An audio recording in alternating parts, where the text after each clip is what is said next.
Hero తన తమ్ముళ్ళ బాధ్యతలు పూర్తి చేసి ఆలస్యంగా పెళ్లి చూపులకు వెళ్తుంటే వయసు ఎక్కువ అని అందరూ రిజెక్ట్ చేస్తారు. హీరోకి ఒక ఫ్రెండ్ మరియు హోటల్ నడిపే ఒక అక్క ఆసరగా ఉంటారు. చివరకు మ్యాట్రిమోనీలో ఒక అమ్మాయి ప్రొఫైల్ మ్యాచ్ అవుతుంది. ఆమె ఒక సోషల్ మీడియా ఇన్ఫ్లుయెన్సర్. పెళ్లి చూపుల నుండి ఫస్ట్ నైట్ వరకు ప్రతిదీ లైవ్ స్ట్రీమింగ్ చేస్తూ వ్యూస్ కోసం పాకులాడుతుంటుంది. హనీమూన్ కి వెళ్ళినా కూడా ఫ్యామిలీ వ్లాగ్స్ అంటూ హడావిడి చేస్తుంది. ఒకానొక సమయంలో తన ఛానల్ ట్రెండింగ్ లో కిందకు పడిపోయిందని తెలిసి హీరోకి ఆప్తమిత్రురాలైన ఆ అక్క హోటల్ మీద తప్పుడు నెగటివ్ రివ్యూ ఇస్తుంది. ఆ హోటల్లో ఫుడ్ బాగాలేదని తప్పుడు ప్రచారం చేస్తుంది. హీరో కోపంతో ఆమె ఛానల్ అవార్డును పగలగొడతాడు.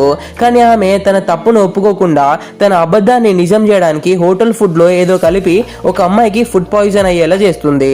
ఆ అమ్మాయి చనిపోవడంతో జనం ఆ హోటల్ ను ధ్వంసం చేస్తారు. ఆ అక్క ఆత్మహత్య యత్నం చేస్తుంది. పోస్ట్ మార్టం రిపోర్ట్ లో ఆ అమ్మాయి ఫుడ్ వల్ల చనిపోలేదని ఆత్మహత్య చేసుకుందని తెలుస్తుంది. తప్పుడు రివ్యూ ఇచ్చినందుకు హీరోయిన్ ను అరెస్ట్ చేస్తారు. తర్వాత ఆ అక్క తన కేసును వెనక్కి తీసుకోవడంతో ఆమె బయటకు వస్తుంది.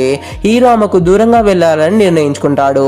కానీ వెళ్లే ముందు ఏడాది కాలంలో ఆమెకు తెలియకుండా తీసిన వారి అందమైన జ్ఞాపకాల వీడియోను ఆమెకు పంపుతాడు.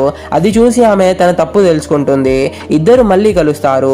చివర్లో బిగ్ బాస్ నుండి ఆఫర్ రావడంతో ఈ స్టోరీ ఎండ్ అవుతుంది. ఈ రోజుల్లో సోషల్ మీడియాలో లైకులు షేర్ల కోసం మనుషులకు ఎంతకైనా తెగిస్తున్నారు. వేరొకరి జీవితాన్ని నాశనం చేసైనా సరే ట్రెండింగ్ లో ఉండాలనుకోవడం మూర్ఖత్వం. కెమెరా వెనుక ఉండే ప్రపంచం కంటే మన పక్కన ఉండే మనుషులు, వారి ప్రేమ మరియు నిజాయితీ చాలా ముఖ్యమైనవి. వ్యూస్ కోసం చేసే ఫేక్ పనులు చివరకు మనల్ని ఒంటరిని చేస్తాయి.